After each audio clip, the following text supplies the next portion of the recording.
We are going to read a geography lesson. Can you imagine what your city would look like if you saw it from 10,000 feet above the ground?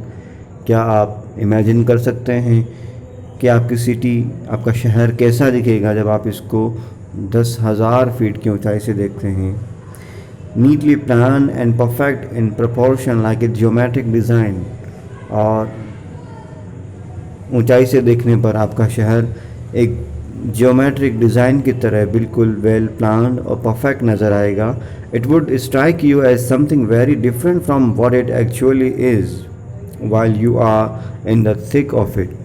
और जब आप ऐसा करेंगे यानी शहर को ऊंचाई से देखेंगे तो ये बिल्कुल अलग होगा जैसा कि आप उसको ज़मीन पर रहकर देखते हैं।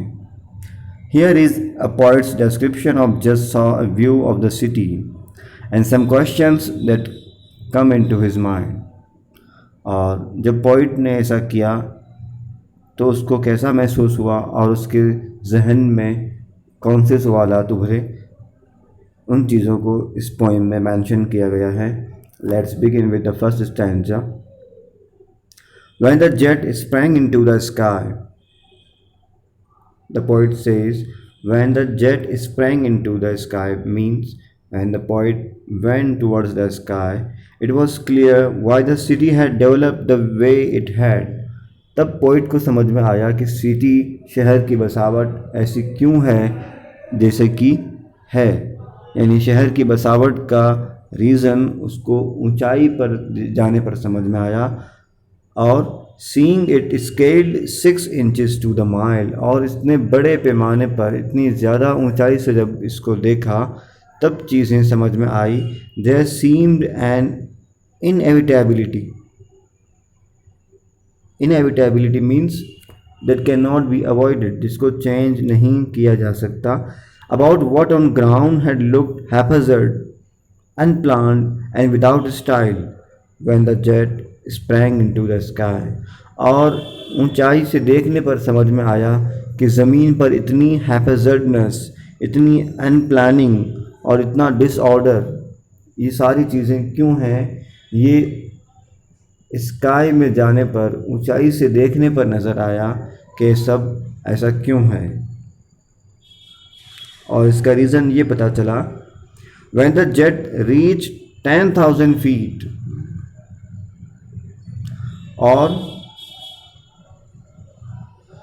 जब जेट यानी पोइट का एयरक्राफ्ट, एयरप्लेन 10,000 फीट ऊपर गया, it was clear why the country had cities why the rivers ran and why the valleys were populated. और तब समझ में आया कि कंट्रीज़ में सिटीज़ क्यों होती हैं और उसमें नदियाँ क्यों बहती हैं। Where the rivers ran and why the valleys were populated, क्यों वैलीज़ यानी वो एरियाज़ जो घाटियाँ हैं, माउंटेन्स के नीचे वाला तराइयाँ जो एरियाज़ हैं, वहाँ पर इतनी ज़्यादा डेंसिटी और पॉपुलेशन क्यों है। ये चीज़ 10,000 फुट ऊपर जाने पर समझ में आई। The logic of geography that land and water attracted man. और लॉजिक ये था कि शुरू से ही लैंड यानी हमवार ज़मीन, समतल, प्लेन जो सरफेस ऑफ अर्थ है, उसने और पानी ने हमेशा से ही आदमी को अट्रैक्ट किया है, अपनी ओर खींचा है। That land and water attracted man was clearly delineated. और ये सारी चीज़ क्लियर हुई, स्पष्ट हुई।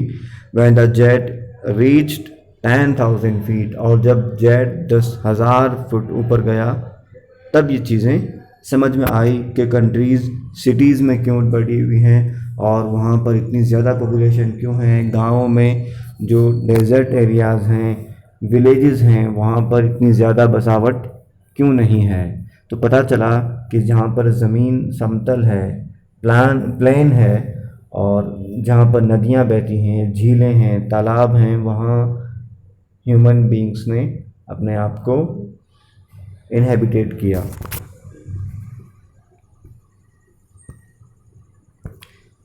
Let's discuss these questions also. What do you think the poet is doing?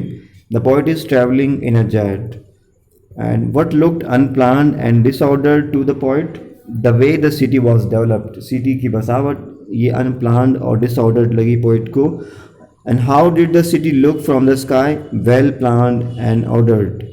Find from the stanza the words which mean measured and unorganized.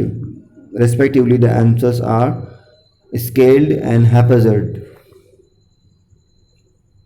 Question answer of stanza number 2. How much height did the jet gain? How much height did the jet gain? 10,000 feet. 10,000 feet ऊंचाई पर जाने पर ये चीज़ें poet को समझ में आई. Which geographical elements are mentioned here? Cities, valleys and rivers.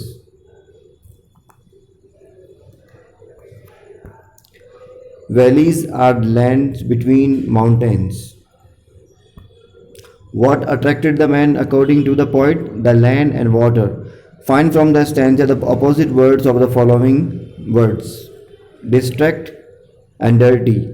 The answers are attract and clear. Stanza number 3. When the jet rose 6 miles high, जब जेट एयरक्राफ्ट 6 मील ऊपर गया यानी और ज़्यादा ऊंचाई पर गया, it was clear the earth was round. तब तो ये भी समझ में आया कि अर्थ, ऐसा पॉइंट को लग रहा है कि अर्थ का जो स्ट्रक्चर है वो राउंड है. And that it had more sea than land. और जितनी ज़्यादा ज़मीन है उससे कहीं ज़्यादा पानी इसकी सरफेस पर मौजूद है.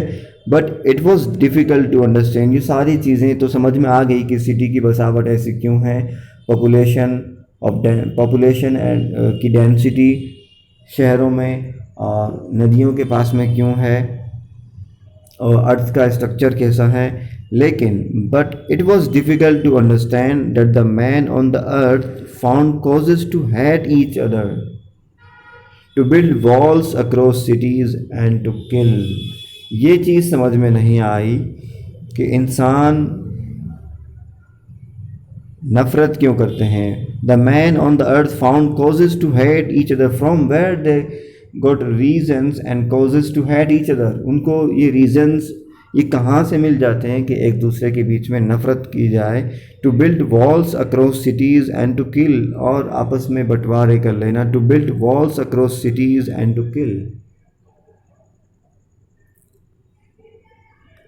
अपने शहर की जो बाउंड्रीज़ हैं उसको और बढ़ाने के लिए, उसका अहाता और ज़्यादा करने के लिए दूसरे शहर के लोगों को मार काट करना और उनको अपने ही एम्पायर में मिला लेना जो कि पहले हुआ करता था. ये सारी चीज़ें क्यों हुई ये पॉइंट को समझ नहीं आया. From that height it was not clear why. और ये बहुत ज़्यादा ऊंचाई पर जाने पर भी समझ नहीं आया. And the main theme of this poem is to spread love, humanity, and affection.